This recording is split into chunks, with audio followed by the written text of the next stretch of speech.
Tonight, an international student is killed 1 week into his part-time job in Saskatoon. A co-worker now charged in his death. Also, the province has ordered all school divisions to create individual change room policies by the end of this school year.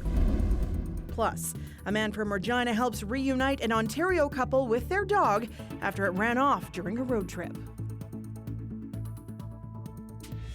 This is CBC Saskatchewan News.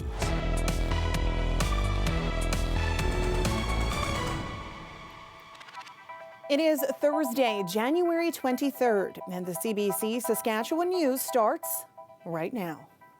Thanks for joining us. Tonight we start with new information about Saskatoon's first homicide victim of the year. Families say Alfred Ochuri moved to the city from Ghana 4 months ago. As Dan Zakreski reports, they're still trying to figure out what happened to the 23-year-old. It was supposed to be a part-time job to help Alfred Ochuri pay for school. And then the police knocked at his sister's door just after midnight Monday. The news was broken to us that he was stabbed by a co-worker to death. Ochuri's sister is still trying to figure out what happened here at the DSI underground plant on Monday night. She says all she knows for sure is that her brother was fatally stabbed by a co-worker. Police arrested a suspect later that same night across town. A man named Troy LeClaire, who's 30 years older than Alfred, is now charged with first-degree murder. Lydia says she can remember the exact moment when she knew her little brother was dead. I couldn't believe it until they brought me his bags. In fact, I packed his lunch, everything, when he was leaving. The rice, stew, fish, and meat was still in the bag. So it clearly told me that he was the one.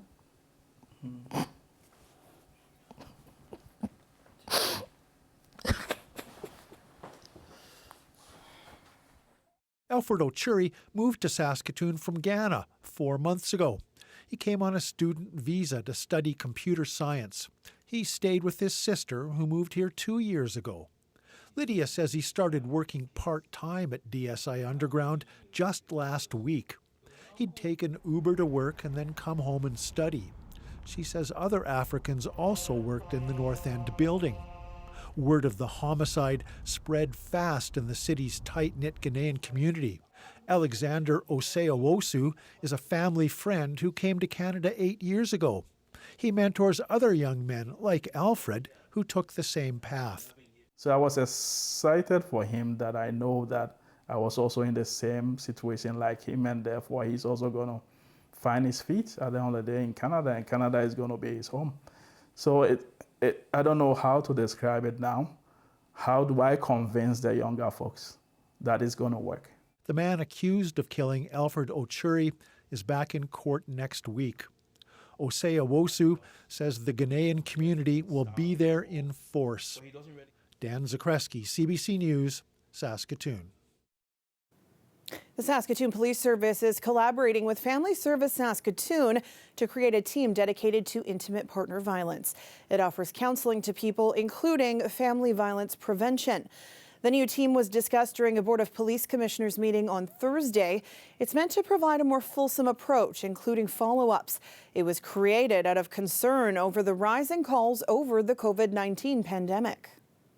One of our members within our service took that belief that numbers were rising and ran with it, and really did a good, thorough investigation into that, solicited the assistance from one of our analysts, and realized that yes, numbers did seem to be on the rise, but through that work realized that we could investigate in a different and a better way. It's often called the cycle of violence, and we're trying to interrupt that so that people understand and know that it is a choice to use violence and that there are different choices that they can be using.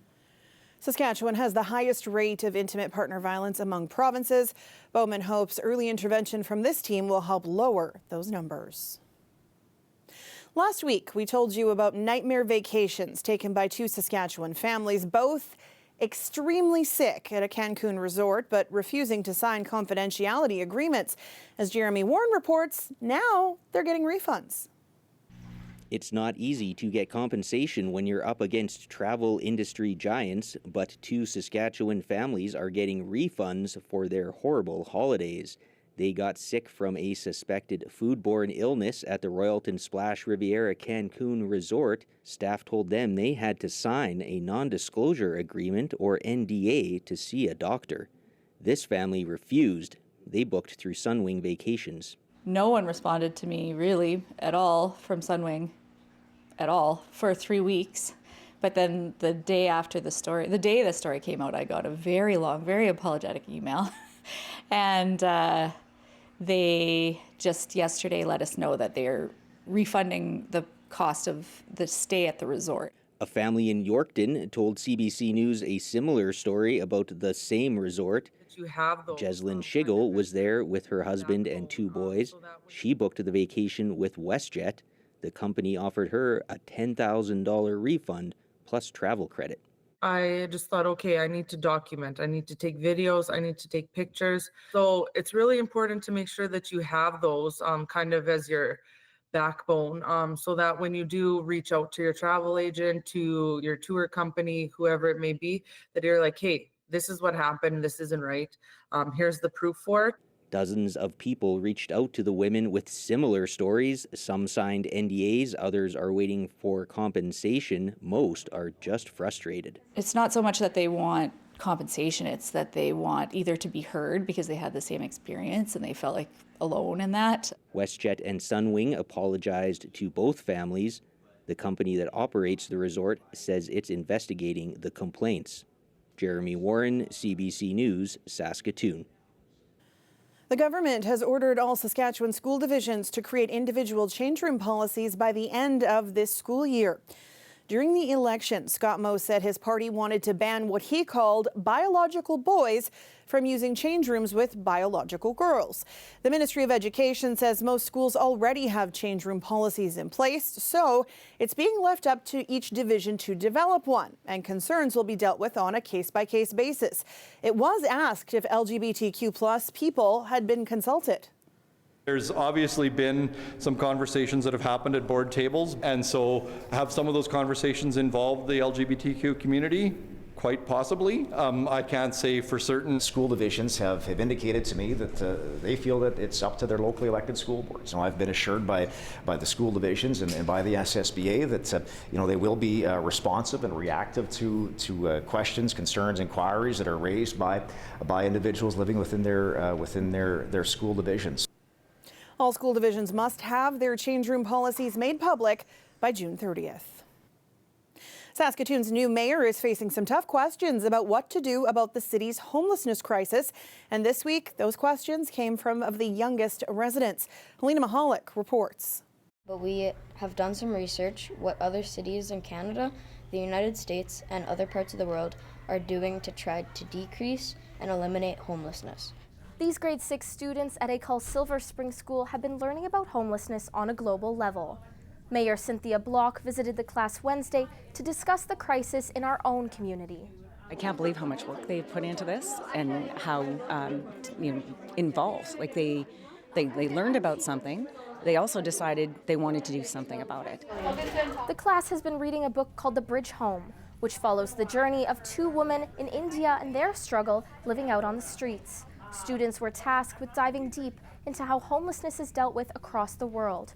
Posters filled the walls of the library where Block spoke, outlining solutions used in places like Boston, Ontario, and Australia.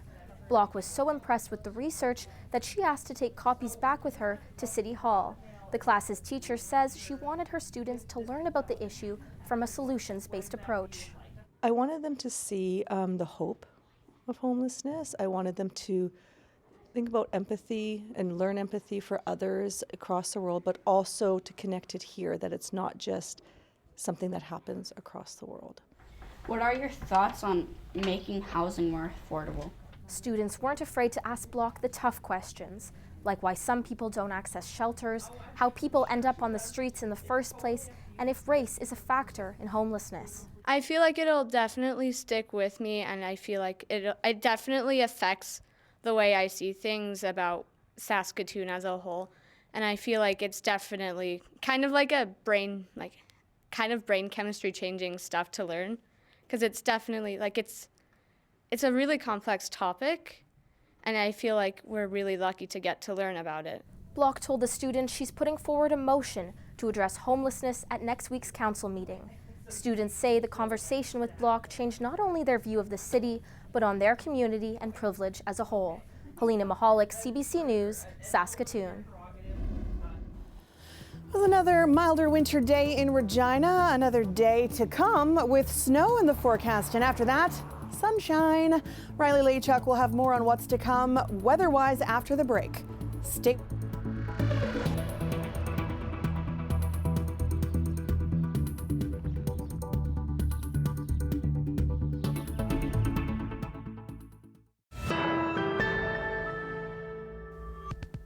More than half of Canadians now have a pet at home, and the cost of caring for those animals continues to climb. Charles E. Agro takes a closer look at what's behind the rising cost of vet care in this country. It's part of a joint investigation into the cost of veterinary care by Marketplace, the Fifth Estate, and Radio-Canada. Doesn't that one have catnip in it?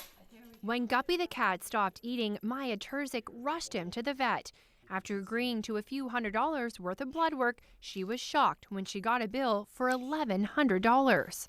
I was like, wow, I can't pay for that right now. She had no idea the clinic she'd just taken her cat to was owned by a corporation. I was panicked. I was like, this is the only vet that I know. Before 2010, almost all vet clinics in Canada were owned by the vet you visited. International conglomerates are now behind more than half of emergency and specialty hospitals and 20% of all vet clinics in Canada. Of the three biggest players in Canada, only VCA brands its clinics. Vet Strategy and NVA do not. So just like Maya, consumers may not know who's really behind their pet's care. I think they're hiding it. Insider Rima, whose name we've changed to protect her identity, spent 5 years working at a Vet Strategy clinic. She says the priority at those clinics was clear: increase profits. At my hospital, we had 5 service fee increases within 1 year. She's got a torn ACL.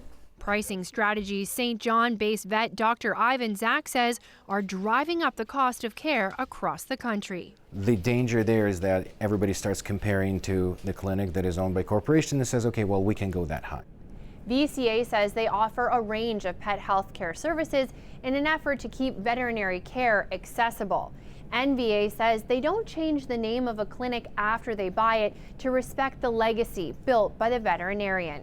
Vet Strategy tells us that, like all industries, its operating costs have risen rapidly in recent years. They also say that they are committed to transparency, and information about its practices can be found on its website. I think it's only fair to be honest with your customers and your clients, and then they can make an informed choice of where they want to go. Guppy has made a full recovery, but if he does get sick again, Terzic says she won't be taking him back to a corporate clinic. Charles Ciagro, CBC News, Toronto. It was a stressful few days for an Ontario couple whose dog ran off while they were passing through Regina on a road trip. Thankfully, the pup was found by a dog lover who went above and beyond to make sure the story had a happy ending. Just scrolling through and seeing this dog, a picture of a dog that was missing, and it was nighttime, so it was prior to probably 12 hours, and it was minus 25 or 27 out at the time. So I thought, wow, I asked my kids, should we go on an adventure and try to find this dog? I always just show them a picture of the dog, and my twins are like, yeah, sure. So after I drove around for about half an hour, I couldn't find anything. So I was like, okay, change of strategy, start asking people that are walking their dogs. By the time I got to the third person that was walking their dog, he said, yeah, I seen a really big, fluffy shepherd kind of dog over in the park 20 minutes ago. And I'm like, really? He was like scared and lost and trotting around the whole time. And I kept catching up to him at intersections and followed him to Victoria Square Mall, where I intercepted him. I came between the two cars, and he was in front of the car, and he was like panting, covered in icicles, and then he just surrendered and went down like this. He kind of showed his teeth because he was scared, but I knew he wasn't aggressive, you can tell. And that's when I was able to apprehend him and get him in my car. Woo! That was a good run you had, huh? Look at you. They're just coming through on the Trans-Canada, and he darted off. Apparently they were looking for a couple hours, but they had important business to attend to in Edmonton, so unfortunately they had to carry on their trail and just hope for the best that somebody would find their dog, is what I'm assuming. She was devastated. So later on, she joined the group, and I seen her in the comments saying that that was my dog, and I'm like, no way. I was like, I got your dog. And she's like, what? She's like, yeah, right. She's like, you're a godsend. So that's when I just started sending pictures of him, that he's here to reassure, and he was clean. He was getting along with my kids. He was like really soft. I was like, I'll just keep him until you guys can get back. It was almost like he was my dog in a previous lifetime. Bear, teddy bear, that's what the dog was. Like, my cat the second day was like cleaning his fur, and I was like, what?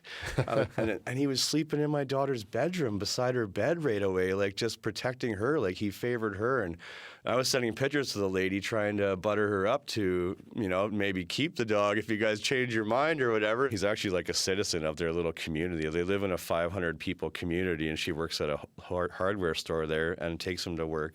And he's like the door greeter and known in the community. Celebrity. Like, no wonder he's so friendly Yes. but social. Once you get him with you, you know, he like looked at them, and then 2 seconds later it just clicked, and his whole body was like wagging, and he was on the floor. He was like Bambi on ice in my front linoleum, and oh yeah, he was just jumping up and just trying to kiss the owners. And then they were showing me tricks he does. It almost brought a tear to my eye. When they do travel through for business again, they are going to stop by, so I will get to see him again, and that's pretty cool. Even though it was only a week I spent with them, I can almost guarantee you that dog's going to be happy to see us. Yes, I think so.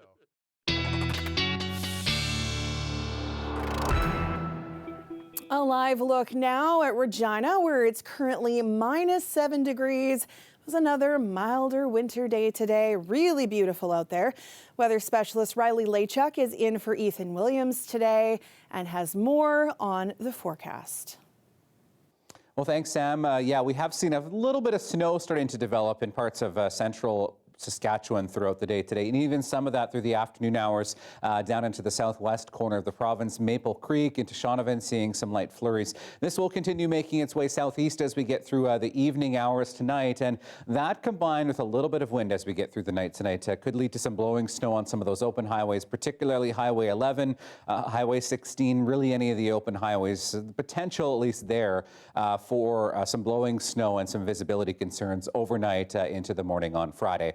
Temperatures, quite a bit of a spread as we got through the day. So -8s, -9s in the Parkland region, -8 in Regina today, -5 in Saskatoon, but -1 in Buffalo Narrows, +2 in Maple Creek. As this frontal system, this trough passes through, that'll bring us a little bit of snow. Behind that, some warmer air and some warmer temperatures.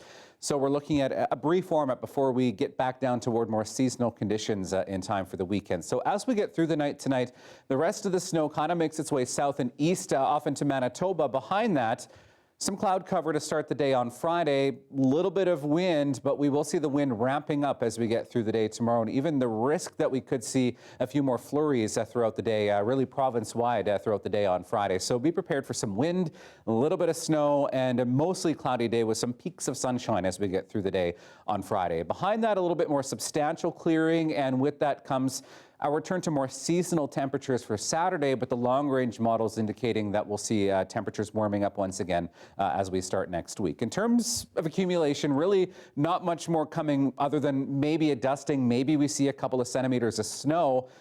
But the story will be the winds as we get into the day on Friday. So even in the morning, looking at winds in Regina, for example, 30 gusting to 50. As we get into the day, looking at winds, particularly in central section, Saskatoon, 30 gusting 50 by 9 a.m. But look at what happens as we get into the afternoon hours, looking at winds gusting up to 60. And even the further west you go, we could see some gusts even up to 70 kilometers an hour through the afternoon. So a windy day tomorrow. Like I said, combine that with a little bit of wind and a little bit of snow, and you get some visibility concerns as we get through the day on Friday. Into Saturday, winds still stay gusty through the early part of the day before we start to see things dropping off a little bit. So gusts up to 60 in Regina tomorrow, up to -3, more seasonal -11 for Saturday, Sunday -5, and we are above seasonal right into next week. For Saskatoon, looking at -3 again tomorrow. Bit of a dip onto Saturday, and then Sam, we're above seasonal right through next week as well. All right. Thanks, Riley.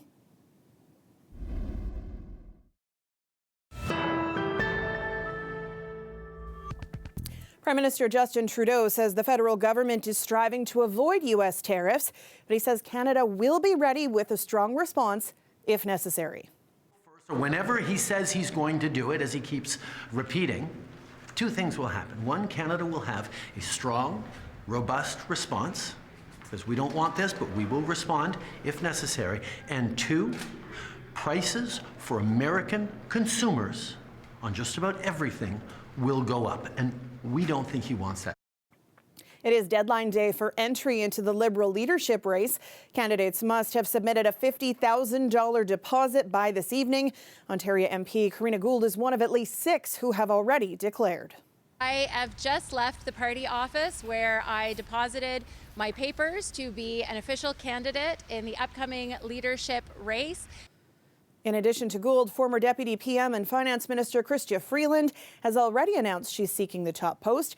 So has former Bank of Canada Governor Mark Carney. He has the endorsement of 7 current and 2 former cabinet ministers. Freeland has 3 cabinet ministers endorsing her so far, including the health minister, plus the backing of 2 former ministers. The other contenders are 3 sitting Liberal MPs and a former MP. The party says it will take 10 days to approve and release the final list of candidates. All right, looking at your forecast overnight into Friday, looking at a little bit of snow, but some wind as we head into the day on Friday. So south and central, looking at temperatures -8s, -9s into the Parkland region, -9 for Yorkton. Again, some light snow, some blowing snow overnight tonight, -8 in Regina, -6 in Saskatoon through the overnight hours. Into northern parts of the province, looking at -10 in Cree Lake tonight, -6 in Buffalo Narrows, Pelican Narrows looking at -8. Some residual flurries as we get through the day on Friday. Temperatures staying above seasonal for most of us. Uranium City, pretty seasonal for this time of the year at -14, and even getting a little bit of sun back by the time we get into the later part of the day on Friday. For southern sections, looking at temperatures above seasonal, mostly cloudy, winds gusting up to 60 kilometers an hour. Temperatures staying above seasonal, though, -3 in Yorkton tomorrow. By the time we get into the afternoon hours, some light snow once again, -5 for Regina, and Sam looking at a high of -6 tomorrow in Saskatoon. All right, thanks, Riley. That is it from us. For more news anytime, you can head to cbc.ca/sask or subscribe to CBC Saskatchewan's YouTube channel. You can also download the CBC News app or CBC Listen app on your smartphone or tablet. Thank you so much for watching.